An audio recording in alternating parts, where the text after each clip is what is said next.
សួស្តីខ្ញុំឈ្មោះហារី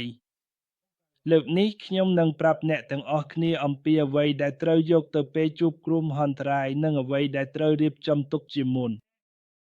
ដំបូងសិនអ្វីដែលមួយគួរត្រូវរៀបចំទុកមុនពេលមានគ្រោះមហន្តរាយកើតឡើងវានេះហៅថាលុបសម្ភារៈយកចេញពេលមានអាសន្ន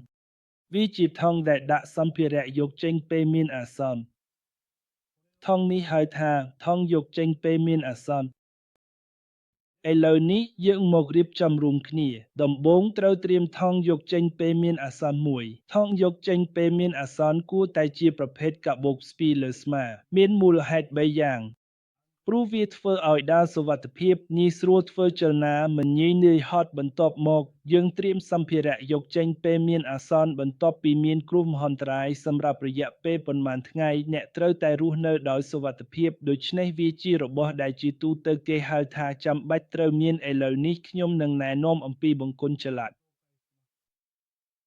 ពេលមានគ្រោះមហន្តរាយកើតឡើងអាចមានករណីដែលមិនអាចប្រើបង្គន់បានក្នុងករណីនោះអ្វីដែលត្រូវប្រើគឺបង្គន់ចល័តវាមានទំហំងាយស្រួលយកតាមខ្លួនហើយអាចទិញបានតាមហាង100យ៉េនបន្ទាប់មកនេះគឺវិធីប្រើបង្គន់ចល័តពេលមានគ្រោះមហន្តរាយកើតឡើងដោយដែលមិនអាចប្រើបង្គន់បានក៏អាចមានករណីមិនអាចប្រមូលសំរាមបានដែរក្នុងករណីនោះអ្នកត្រូវដាក់សំរាមនៅក្នុងផ្ទះដូច្នេះការប្រើថង់ដែលមិនងាយបង្ហូរទឹកកខ្វក់ឬថង់ដែលមិនងាយមានក្លិនស្អុយនិងរក្សាឲ្យស្អាតបំផុតគឺមានសារៈសំខាន់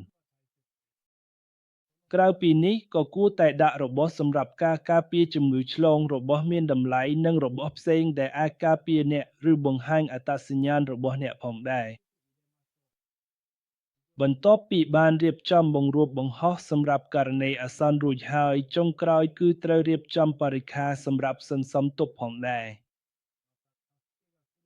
នេះគឺជាការរៀបចំសម្រាប់ការរស់នៅរយៈពេលខ្លីនៅពេលដែលមិនអាចប្រើប្រាស់ហ្គាសឬទឹកបានឬរង់ចាំជំនួយមកដល់អ្នកគួរតែត្រៀមអាហារទឹកផឹកនិងរបស់ដែលចាំបាច់សម្រាប់ជីវិតប្រចាំថ្ងៃយ៉ាងហោចណាស់សម្រាប់2 3ថ្ងៃដល់មួយសប្តាហ៍មានវិធីមួយហៅថា rolling stock គឺជាការទិញអាហារនិងទឹកផឹកដែលអ្នកប្រើប្រាស់ជាប្រចាំបន្តិចបន្តួចបន្ថែមហើយពេលប្រើអស់ក៏ទិញបន្ថែមវិញដើម្បីឲ្យនៅផ្ទះមានស្តុកជានិច្ចវិធីនេះធ្វើឲ្យមិនចាំបាច់ទិញច្រើនក្នុងពេលតែមួយហើយអាចរៀបចំបានយ៉ាងធម្មតាក្នុងជីវិតប្រចាំថ្ងៃ